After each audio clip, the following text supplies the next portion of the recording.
Hello student, ये मेरा आज का लेक्चर नंबर 2 है बीएससी 4th सेम वालों के लिए।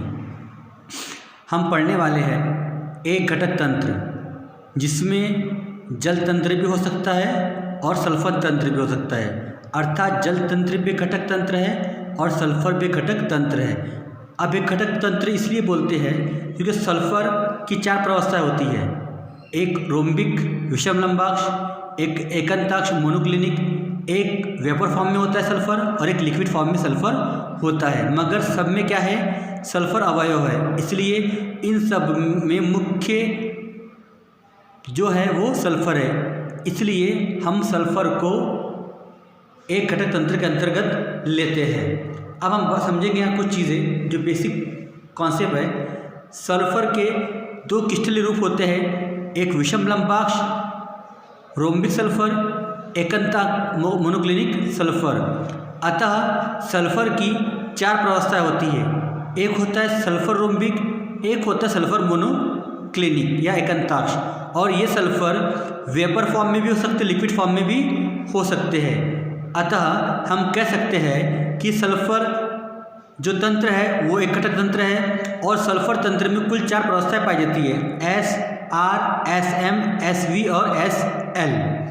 अब बात आता है सल्फर तंत्र में वैसे तो 3 त्रिक बिंदु मुख्य है और एक भी होता है, वो होता है मितव्ययी त्रिक बिंदु। अब एक त्रिक बिंदु 95.6 डिग्री मिलेगा, एक 120 पर और एक 151 पर। यहाँ पर 3 अवस्था क्या रहेंगी, सामने रहेंगी। इस प्रकार सल्फर तंत्र में 3 त्रिक बिंदु होते हैं। तो हम 3 बात सीखने में मिली कि सल्फर तंत्र एक घटक तंत्र है, सल्फर तंत्र में 4 प्रावस्थाएं होती है और सल्फर तंत्र में त्रिक बिंदु आने वाले हैं। अब आता है सल्फर तंत्र का डायग्राम। तो देखिए, ये सल्फर तंत्र का डायग्राम है और इसमें हम जो ग्राफ बना रहे हैं वो दाब और टेम्परेचर के बीच बना रहे हैं। तो हम सबसे पहले बात करेंगे सल्फर तंत्र में वक्र के बारे में। तो अब जो सल्फर तंत्र में हम वक्र के बारे में बात करेंगे वो OA वक्र है। क्या है नंबर 1 वक्र? OA वक्र।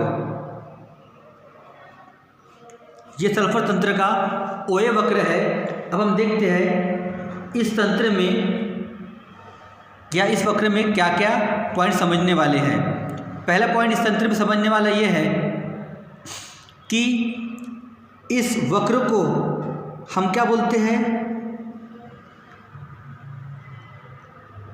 ऊर्ध्वपातन वक्र कहते हैं। क्यों कहते हैं आपको मैं कुछ देर में बताऊंगा। और इस वक्र में क्या होती है, SR और SV प्रावस्थाएं साम्य में होती है। अर्थात जो SR है वो ठोस होता है और SV क्या होता है, गैस होता है। किसी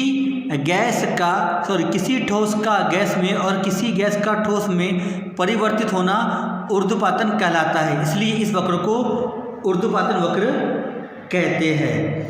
अब बात ये आती है, यदि हम इस वक्र में ताप या दाब में से किसी एक को निर्धारित कर दें तो दूसरा अपने आप निर्धारित हो जाता है। क्योंकि हमको पता है दाब और ताप में संबंध कैसा होता है, समानुपाती का होता है।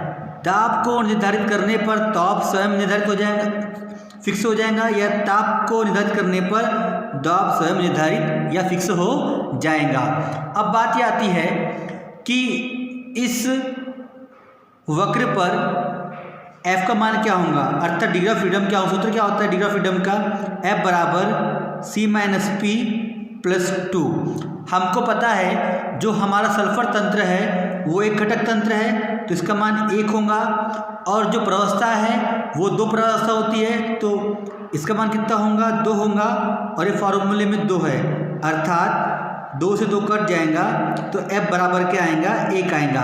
तो हम बोल सकते हैं कि जो वक्र है वो एक चर तंत्र वक्र है। अर्थात इससे स्पष्ट होता है कि यह एक चर तंत्र है। चर मतलब परिवर्तनशील है। समझ में आ गया होगा। तो आपको ये क्लियर हो चुका है कि वक्र OA वक्र एक ऊर्ध्वपातन वक्र है, इस पर SR और SV साम्यावस्था में रहती है।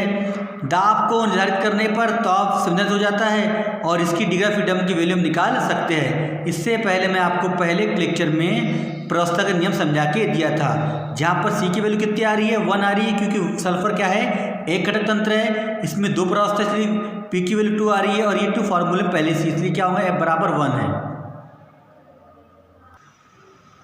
अब बात होती है वक्र OB के बारे में। मैं बता दूं ये वक्र है, ये SM का वाष्पदाब वक्र है। इसमें SM और SV क्या रहेगा, साम्य अवस्था में रहेगा। तो आप देख सकते हो यहाँ पर जो हमारा वक्र OB है वो SM का वाष्पदाब वक्र है, इसमें SM और SV साम्य अवस्था में रहते हैं। अतः इसके लिए डिग्री ऑफ फ्रीडम अर्थात F का वैल्यू निम्न प्रकार हम ज्ञात कर सकते हैं। F बराबर C minus P plus 2। C की वैल्यू कितने आएंगी, हमेशा 1 आएंगी। P की वैल्यू कितने आएंगी, 2, ये भी 2।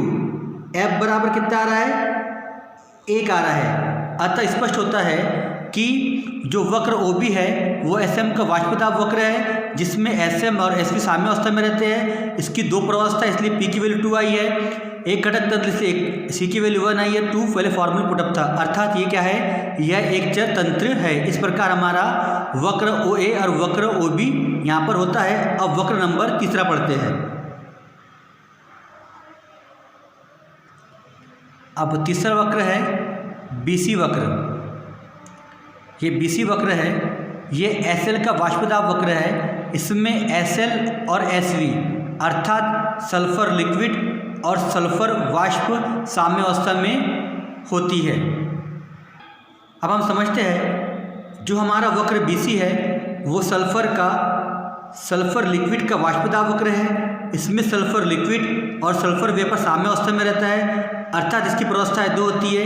इसके लिए F का मान निम्न प्रकार से ज्ञात कर सकते हैं। F बराबर C की वैल्यू 1 आएंगी, P की वैल्यू 2 आएंगी, ये भी 2 आएंगा, तो क्या आएगा, F बराबर 1, अर्थात BC वक्र भी एक चर तंत्र है। तो स्पष्ट होता है ये समझने के बाद कि जो BC वक्र है वो सल्फर लिक्विड का वाष्पदाब वक्र है, उसमें SL और SV साम्य अवस्था में होते हैं।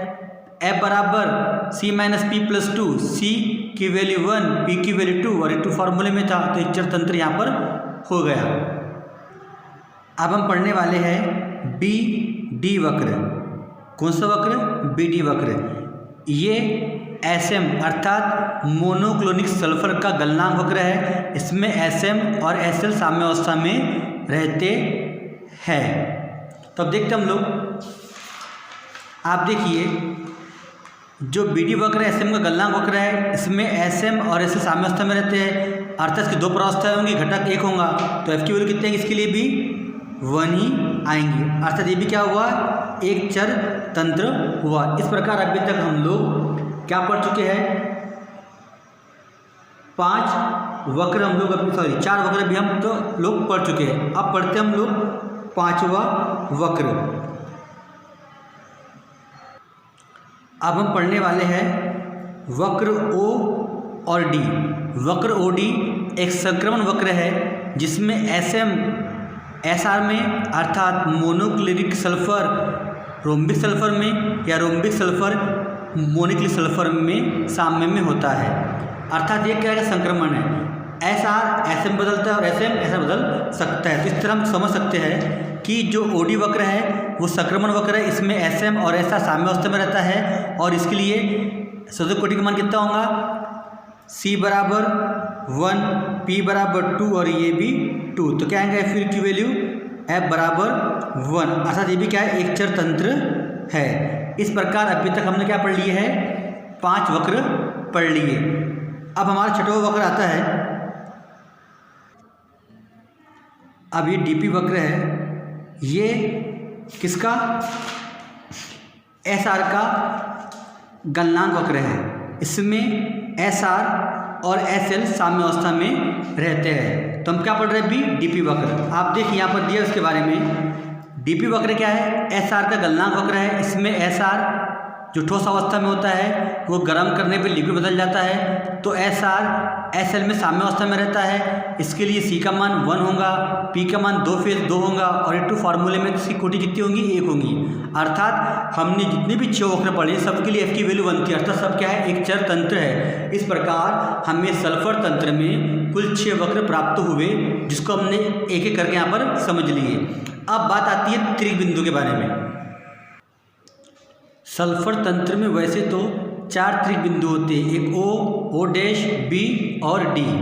हम पढ़ रहे त्रिक बिंदु O के बारे में। इस त्रिक बिंदु O हमें 90.56 अंश से प्राप्त होता है और इस त्रिक बिंदु पे SR, SM और SV साम्य अवस्था में होते हैं। तो हम देखते हैं त्रिक बिंदु O क्या लिखा हुआ है। त्रिक बिंदु O में क्या होता है, इस बिंदु में 95.6 अंश से प्राप्त होता है। इस बिंदु पर SR, SM और SL क्या होते हैं, साम्य अवस्था में होते हैं। अर्थात इस त्रिक बिंदु पर F की वैल्यू क्या आने वाली है, F बराबर C minus P plus 2। Sulphur तंत्र क्या है, एक घटक तंत्र, इसलिए एक आएगा। यहाँ कितने प्रावस्था साम्य में है, 3 प्रावस्था है, 3 आएगा और प्लस 2। तो यहाँ पर क्या आएगा, F बराबर 0। अर्थात ये क्या है, अचर तंत्र है। ये होगा हमारा त्रिक बिंदु कौन सा, O। अब बात हो रही है त्रिक बिंदु B के बारे में। त्रिक बिंदु क्यों, एक व्याली रेखा, एक ही और एक ही, मतलब 3 रेखाओं से मिला हुआ एक बिंदु। तो यहाँ पर आप देखोगे कि जो त्रिक बिंदु है ये 120 डिग्री अंश से प्राप्त होता है। इसमें SM,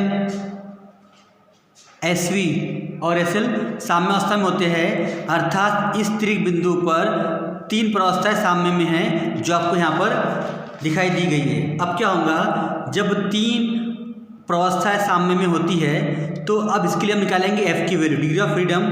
F बराबर C minus P plus 2। C की वैल्यू 1, P की वैल्यू 3 क्यों आ रही है, क्योंकि 3 प्रावस्थाएं है जो साम्य में है, ये 2। तो अर्थात F की वैल्यू कितनी आ गई, F बराबर 0। इस प्रकार ये क्या हुआ, एक अचर तंत्र हुआ।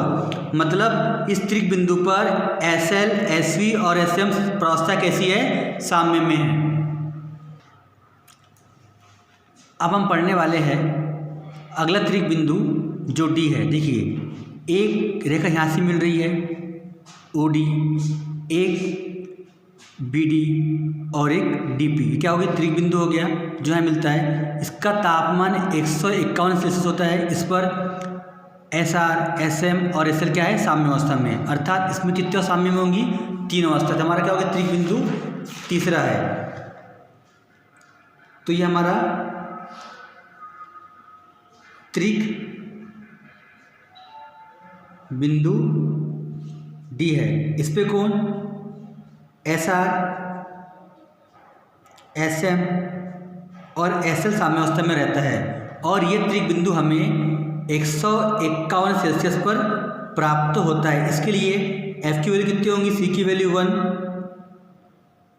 P की वैल्यू 3, 2। कितना आंसर आ गया इसके लिए, F बराबर 0। अर्थात ये भी क्या है, एक अचर तंत्र है। इस प्रकार हमने यहाँ पर सल्फर तंत्र में 3 त्रिक बिंदु देखे और 6 वक्र देखे। अब इसका क्षेत्रफल भी होता है। इसमें वैसे तो 4 क्षेत्रफल पाए जाते हैं। अब हम पढ़ते हैं सल्फर तंत्र में क्षेत्रफल के बारे में।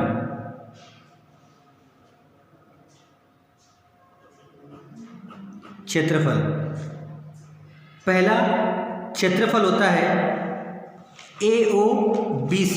क्या बोला मैंने, AOBC।